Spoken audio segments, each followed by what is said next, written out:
Continuando agora com Descartes e o método da dúvida. O discurso do método é a primeira obra que inclui uma fundamentação metafísica das regras desenvolvidas mais tarde nas meditações. Ele inaugura aqui o método da dúvida, cujo objetivo último será conduzir à certeza. Esse método é o primeiro passo para fundamentar metafisicamente a física.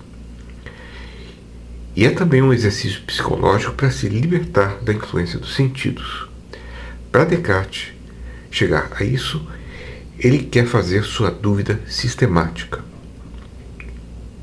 Devemos notar ainda que a dúvida não significa a crença de que tudo é falso, ou julgar as crenças falsas. A dúvida significa suspensão do julgamento. Ela significa que não devemos nem acreditar na verdade da proposição duvidada, nem em sua falsidade. As ideias são para ele objetos diretos da cognição, enquanto o mundo externo é um objeto indireto da cognição. Assim, a dúvida consistirá em suspender o julgamento de que algo no mundo corresponde ou cause as ideias. Ele não quer só mostrar que a dúvida é logicamente possível, ele quer mostrar que a dúvida é razoável, o que já é bastante forte. O método da dúvida, que vai levar Descartes à certeza do próprio método e fundamentadora também de ideias certas e da metafísica e da física, ela procede através de 3 estágios. O primeiro estágio, aqui Descartes nota que as suas crenças derivam da percepção sensível, mas essa última é falível, pois ele já foi enganado especialmente por objetos distantes ou minúsculos, e como não devemos confiar em quem já nos enganou uma vez, não devemos confiar nas crenças baseadas nos sentidos. Mas Descartes acha que esse argumento não legitima uma dúvida realmente universal, pois muitas crenças dos sentidos parecem certas. Note que Descartes não argumenta da premissa de que qualquer percepção pode ser ilusória para a conclusão de que toda a percepção é ilusória. Isso seria uma falácia da composição. Que qualquer pessoa pode ganhar mais do que a média não implica que todas as pessoas ganhem mais do que a média. Ou, como notou Bernard Williams, a possibilidade universal de ilusão não implica na possibilidade da ilusão universal. O segundo estágio do método é aquele em que ele se pergunta: como pode estar certo de que não está sonhando? Afinal, ele tem sonhos lúcidos, de estar acordado diante da lareira. Podem ser mais caóticos esses sonhos que a experiência usual, mas não são distinguíveis dela. O fato é que não há critério de distinção entre o sonho e a experiência real. Mas Descartes nota que, mesmo assim, isso não pode legitimar a dúvida universal de todo o universo perceptível. A razão é que os sonhos são feitos de elementos simples, como forma, tamanho, número, tempo, que precisam ser reais. Usualmente o sonho é falso, pois não acontece na realidade, mas não é completamente falso, posto que contém elementos da realidade. Além disso, há verdades que não são produtos da experiência sensíveis e que ele também quer colocar em xeque verdades da razão, como o quadrado tem 4 lados e 2 mais 3 igual a 5. Para atingi-las, Descartes desenvolve uma dúvida mais radical. Esse será o terceiro estágio da dúvida.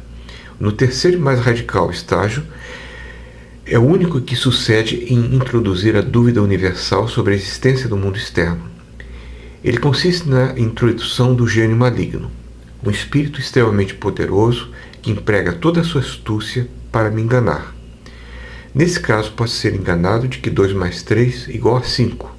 Eu penso 2 mais 3 e o resultado 5 é colocado na minha mente. Qualquer prova que eu dê para isso, ela será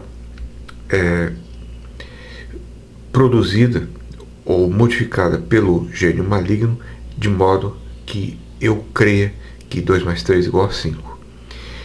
Isso é feito introduzindo um ceticismo radical.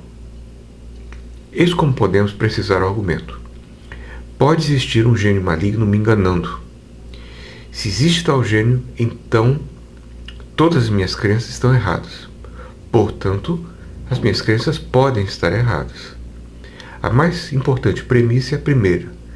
Não há evidência contrária de que não existe. E daí se deduz o resto. Outra coisa importante é a aguda distinção que está sendo assumida entre a ideia percebida, a ideia de uma vela, de uma mesa, de um computador que está sobre mim, diante de mim, e a causa externa da percepção, que é o próprio computador, o próprio objeto. Imagine, diz ele, uma pena tocando nos seus lábios. Há qualquer coisa na pena que remotamente lembre essa sensação? Não. Similarmente, ver é ser tocado pelas ondas de luz. Ouvir é ser tocado pelas ondas de som, não se parecendo com as coisas vistas e ouvidas. Não precisa haver qualquer semelhança entre as ideias na alma e os movimentos que a causam. Podemos nos imaginar tendo experiências exatamente como as que temos, mas que não sejam causadas por objetos externos.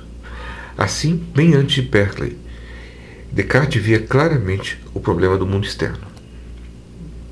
O ponto fraco do argumento está na assunção de que os dados da experiência consistem somente em ideias. O argumento de Descartes assume isso, pressupondo que o que percebemos são nossas ideias e não os objetos do mundo externo. Para ele, se digo, a rosa que estou olhando é vermelha, isso é um erro, pois eu não percebo a rosa, eu percebo a sua ideia, que presumo ser causada pela rosa. Mas isso é contraintuitivo. Geralmente dizemos que percebemos os objetos. Mas há argumentos a favor do ponto de vista cartesiano. Por exemplo, eu vejo o Sol pequeno, mas nem por isso digo que o Sol é pequeno. Assim, o que causa a percepção não precisa se assemelhar à sua ideia. Além disso, aí, P1, o que percebemos pode mudar, mesmo que o objeto da percepção não mude. Logo, os dois não podem ser idênticos. Exemplo, se eu pego hepatite, tudo pode ser visto como amarelo. Desse argumento, o argumento da ilusão, nós concluímos que não percebemos as coisas no mundo, mas só as nossas ideias. Finalmente, implícito nos estágios 2 e 3 da dúvida está o argumento da miragem ou alucinação, que é P2. O que percebemos pode permanecer o mesmo, mesmo que não exista nenhum objeto externo, logo, os dois não são idênticos. A conclusão disso parece inevitavelmente cética. Não percebemos objeto externo algum no mundo.